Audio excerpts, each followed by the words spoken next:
Ba't mga leather to tol? Ano ba naman to? Tinoto lang kasi two finger ang gusto. Ay anak ng tinula naman. Oh, pati slide. Ano ba to po?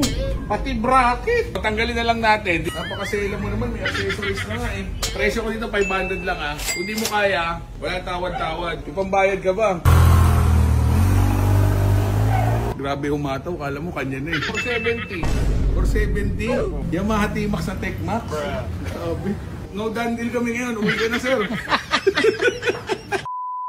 Buyer tayo ngayon, papaalan. So titignan niya ngayon yung kakaswap lang sa atin ng T-Max na 2022 na 560 Tech-Max. So 10,000 odo. So sinaw kanina sa Versys natin. Reklamo po eh. Sale lang pala itong buyer ko. Ito kasi original niyan. So, yan o, body color. So ito, nagpalit siya ng aftermarket pero hindi masyadong maganda kasi gawa lang to. Hindi siya yung original. Tapos, ano ba sinisita mo? Pakita ko muna sa'yo ha. Gulong kalbo. Eh grabe, magkano ang gulong nito? 20 mil pare. Tapos 25. Masagot! Tapos ano ba to? Ay anong pinutas pa? Hindi ang butas. Nakaipit lang dyan para may sabitan. Dati na may butas yan kasi may takip ng kaniyan, ng baterya. Ba't mga leather to tol? Ano ba naman to? Tinoto lang kasi two finger ang gusto. Ay anak ng tinula naman maselan ako. Pambihira ka naman! Oh, may GPS ka ng ganyan. Oh, pati slide. Ano ba to? Pati bracket. Tanggalin na lang natin. Napakasela mo naman, may accessories na nga eh. Tignan mo ha, oh. Automatic yan, boy. Oh, ano naman? Tinan mo, oh. Diyan lang nilagay yung switch kasi ayaw niya magbutas. Kalawang pa. Tornilyo lang yun. Doon pa nila. Ay, wala. Oh, may dami. Palit na yan, takip ng brake fluid lang yan. Ito naman, umataas, bumababa, oh. Oh, T-Max. Bumababa, umataas. Tech-Max to, boy. Pwede na ba itong 250? Is he serious? Para ang bumibiling X-Max ah. Ano ba papel nito? NCR o ano? Probinsya? Ligaw, Albay. Paano natin transfer yan? Kailangan pumunta pa ako. Isagot ko transfer. Napakasela nung itong buyer natin. Kala mo bumibiling brand new. Yung budget naman yan, pang X-Max lang. Ayun na yan. Ganun talaga? Ayos ka din! Ganun ka rin naman? Namimili ng motor? Oh, may busina pa. May heated grips, may heated seat, may cruise control. Tech-Max yan. Pag ayaw mo kasi to, ito aariin ko, bibenta ko yung sa akin. Nilipat ko lang yung mga tambutso ko dito. Hanapan mo pa, pintasan mo pa. Daming pintas ng buyer na to. Medyo bad boy! Sir, presyo ko dito 500 lang ha. Kung di mo kaya, wala tawad-tawad. Hindi ko kailangan ng pera. Hindi totoo yan. Yabang talaga na ano. Yabang talaga na seller na to. Look at this dude. Pero nakakabenta pa rin ano. Maklase talaga. Hindi ka na makakaulit. Oh, may dashcam yan, may mata, boy. Oh, Wala siya na yung ano. Wala naman. nasa loob, nagre-record niya automatic. Ano, testing mo, hindi na? Testing siyempre. Eh baka hindi mo naman bilhin, testing ka pa. Ano ba yun? May pambili ka ba? Ha? May pambayad ka ba? Meron.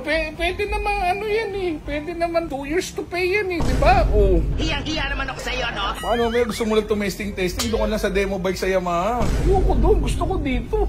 Paparegister pa ako. Eh dito pag naitumba ko, baliwala. Hoy, hindi ganun dito. Pag naitumba mo, considered sold dito sa akin. Ay, siyempre. Mawalang galang magsilayas muna kayo. Ano mo dati mo motor, Mio? First time mo ba to? Hindi naman. Dati ano ko eh. Naka-Honda Click ko. Mandating lang pala.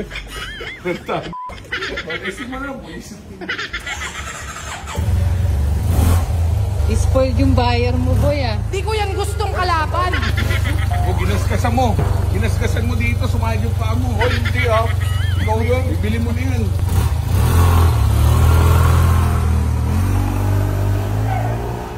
Grabe humataw, kala mo kanya na eh. Testing pa lang hataw na. Bayar talaga ngayon.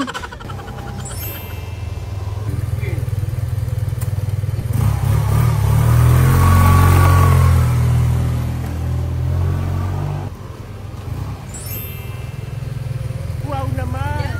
Oo, ayos. Ang ginawa mo? Tinanggal mo yung sticker? Bili mo na yan ha. Bili mo na. Tinanggal-tanggal mo yung sticker. Ganun ba yun? Ba't nakikilam ka? Di naman sa'yo yung motor. Ba't pangit ang mo nakalagay? 560cc. Pintasero 560 talaga. Yun, ah. Di ba 125 yan? Ulo. Tinanggal-tanggal mo. Bili mo na yan ha. Tinanggal yung sticker. Di pa naman niya binabayaran. Pakailamero yung buyer mo na. Yan talaga pag buyer mo matanda. Ayan o, may tumba. oh. Ano ba? Sticker lang to. Ikaw talaga. Ang galing yung stickers. Sabi siya, 250 lang yan. Dugtong lang yung sticker yan oh. Nagdugtong ng sticker. Oo, kinalas mo, bawas presyo yan. Motor ko to eh. Sticker lang yun, tinanggal niya yung ang galing mo yung pangit niyan, dapat wala sticker. Walang gas-gas oh. Stickeran lang. May 250 ko, magiging 240 na lang. Bakit pinabalik ko? Ang gulo niyo. Pinagbibintang mo may gas-gas, gusto mo tanggalin lahat ng sticker. Tapos ngayon walang gas-gas. Ano ba yan? Dandel na o ano ba? Ay, wala, di pa ako tumatawad eh. Ano ba natawad mo? 470. 470? Yamaha T-Max na Tecmax? Sabi. Kaninang sungit-sungit mo. Kanina gusto mo akong lamunin eh. Ang tingin ko talaga sa kanya dito, 500,000 lang. Sabi ko, sige, pagka okay sa'yo, 500 bibigay ko sa'yo. Pero actually, ayaw ko ibenta to ng 550 hanggang 600 kasi Tecmax to eh. Tapos 10K odo lang. Problema namin, kalbo yung gulong. Tapos, bibili daw siya ng rear bracket para sa top box na OEM. So, ayaw niya nito kasi hindi sobrang ganda. So, ito, iwan mo sa akin. Benta lang natin to kahit siguro mga 7,000, pwede na to. Or kahit na 5,000, benta natin to. So, ito, gawa lang siya pero fiber, maayos naman. Kaya lang gusto niya OEM. O ano pa? 2 years to pay. Wala palang pangkas to, uutang pala. 2 years to pay. Hindi na. No dandil kami ngayon. Uwi ka na, sir.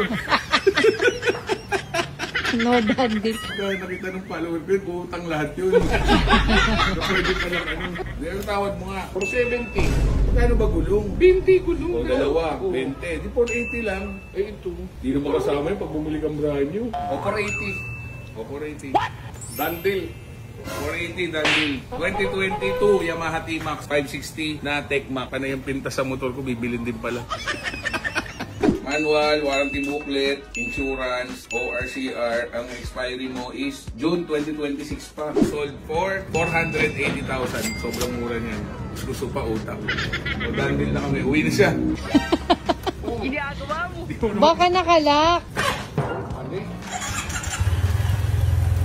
Yeah.